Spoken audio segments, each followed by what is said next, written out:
দেওয়ানগঞ্জ উপজেলা পরিষদ নির্বাচন অনুষ্ঠিত হয়েছে গত 21শে মে। নির্বাচনী উপকরণ বহনের জন্য পিকআপ, হাইস, ট্রাক, কাভার্ড ভ্যান সহ সিএনজি পরিবহন ব্যবহার করেছে উপজেলা প্রশাসন। পরিবহন খরচ বাবদ সরকারি বাজেট থাকলেও পরিবহন চালকরা পায়নি ন্যায্য ভাড়া। আবার বেশিরভাগ পরিবহন মালিকদের ফিরতে হয়েছে খালি হাতে।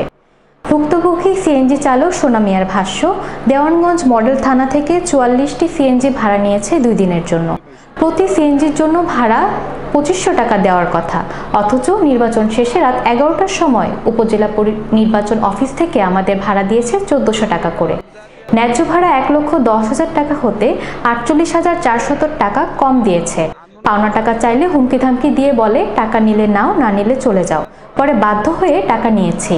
হাইস চালক হেলাল মিয়া দুঃখ প্রকাশ করে বলে, নির্বাচনী ডিউটি শেষে জেলা ট্রাফিক অফিস থেকে কাগজ নিয়ে বিদায় নেওয়ার সময় 4 আনা পয়সাও দেয়নি। উপজেলা নির্বাহী কর্মকর্তা ও সহকারী রিটার্নিং অফিসার শেখ জাহিদ হাসান প্রিন্সকে বলেন, ভাড়া বাবদ সকল টাকা প্রিজাইডিং অফিসারদের দেওয়া হয়েছে, তাদেরই ভাড়া পরিশোধ করার কথা। অভিযোগের বিষয়টি খতিয়ে দেখব। সেই সাথে অভিযোগের বিষয়টি নিয়ে উপজেলা নির্বাচন অফিসারদের সাথে কথা বলার পরামর্শ দেন তিনি। উপজেলা নির্বাচন অফিসার মোহাম্মদ মুক্তার হোসেনের সাথে সাক্ষাৎ করলে তিনি বলেন, আমি 5টি হাইস চালককে 2000 করে টাকা দিয়েছি। এছাড়া টাকা পয়সার ব্যাপার সহ সমস্ত দায়িত্ব সহকারী রিটার্নিং অফিসারের। আমি এসব ব্যাপারে দায়িত্বে নেই বলে এড়িয়ে যান উপজেলা নির্বাচন অফিসার।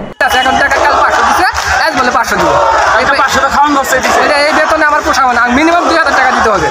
সকাল 8টায় গাড়ি নিছে, কালকে সকাল থেকে আমরা উপজেলায় উপস্থিত সবাই মিলে, আমাদের 44টা ড্রাইভার, 50টা ড্রাইভার, আমরা কালকে সকাল 8টা থেকে এই জায়গায় উপস্থিত। আমরা এই পর্যন্ত বাড়ি যেতে পারি নাই। কালকে আমরা গাড়ি নিয়ে যে বের হয়েছি, সারন্দবাড়ি, ডাংছড়া, পাথরের চর সব উদ্দেশ্যে যে বের হয়েছি, আমরা কেউ বাড়ি যেতে পারি নাই।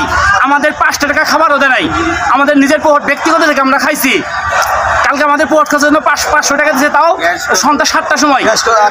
হ্যাঁ, এখন মনে করেন এখন ডিউটি কমপ্লিট করে এসে এখন আমাদের হাতে ধরা দিয়েছে 500 টাকা। 500 টাকা দিয়ে আমাদের হয় একটা কামলা বেতন হতে 1000 টাকা বেতন আছে কামলা বেতন। গ্যাস পোড়া গেছে কত টাকা? গ্যাস পোড়া গেছে না হলে 600 টাকার গ্যাস পোড়া গেছে। যাদের এলপি আছে তাদের ম্যাক্সিমাম 1800 টাকা গ্যাস পোড়া গেছে। আপনার নামটা? আমার নাম মনোয়ার। আপনি মনে করেন ম্যাক্সিমাম তো আমাদের নাও যদি না তাহলে 2500-3000 টাকা আমাদের বিল দেওয়া উচিত ছিল। ডিউটি করে শেষ করে এখন আসে আমগরে টাকা ধরায় দিতেছে 500। যেটা আমগরে আসলে মজুরি হয় না।